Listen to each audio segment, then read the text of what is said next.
ಸಂಬಂಧಿಕರಿಗೆ ಕಿಡ್ನಿ ಕೊಡೋದಕ್ಕೆ 1000 ಬಾರಿ ಯೋಚನೆ ಮಾಡ್ತಾರೆ.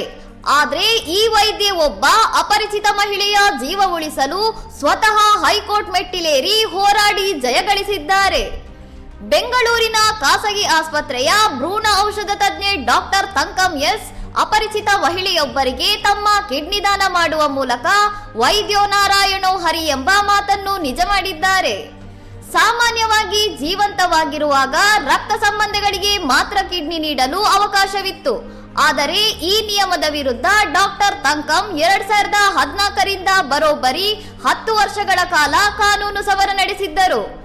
ಮರಣೋತ್ತರ ದಾನಕ್ಕಿಂತ ಜೀವಂತವಾಗಿರುವಾಗಲೇ ಅಂಗಾಂಗ ದಾನ ಮಾಡುವುದು ಹೆಚ್ಚು ಪರಿಣಾಮಕಾರಿ ಎಂದು ಅರಿತ ಇವರು 2025ರ ಜೂನ್ನಲ್ಲಿ ಹೈಕೋರ್ಟ್ ಮೆಟ್ಟಿಲೇರಿ ವಿಶೇಷ ಅನುಮತಿ ಪಡೆದಿದ್ದಾರೆ. ಡಿಸೆಂಬರ್ 2025ರಲ್ಲಿ ಕೋರ್ಟ್ ಹಸಿರು ನಿಶಾನೆ ನೀಡಿದ ಬೆನ್ನಲ್ಲೇ ಕಳೆದ ಫೆಬ್ರವರಿ 10ರಂದು 56 ವರ್ಷದ ಅಪರಿಚಿತ ಮಹಿಳೆಗೆ ಯಶಸ್ವಿಯಾಗಿ ಶಸ್ತ್ರಚಿಕಿತ್ಸೆ ಮೂಲಕ ಕಿಡ್ನಿ ದಾನ ಮಾಡಿದ್ದಾರೆ. ಕಿಡ್ನಿ ದಾನ ಮಾಡಿದ ಕೇವಲ 5 ದಿನಕ್ಕೆ ಡಾಕ್ಟರ್ ತಂಕಂ ಮತ್ತೆ ಕೆಲಸಕ್ಕೆ ಹಾಜರಾಗುವ ಮೂಲಕ ಅಂಗಾಂಗ ದಾನದ ಬಗ್ಗೆ ಇರುವ ಭಯವನ್ನು ಹೋಗಲಾಡಿಸಿ ಇಡೀ ಸಮಾಜಕ್ಕೆ ಮಾದರಿಯಾಗಿದ್ದಾರೆ. ಇನ್ನಷ್ಟು ಸುದ್ದಿಗಳಿಗಾಗಿ ನೋಡ್ತಾ ಇರಿ ಸೌರಂ ಟಿವಿ.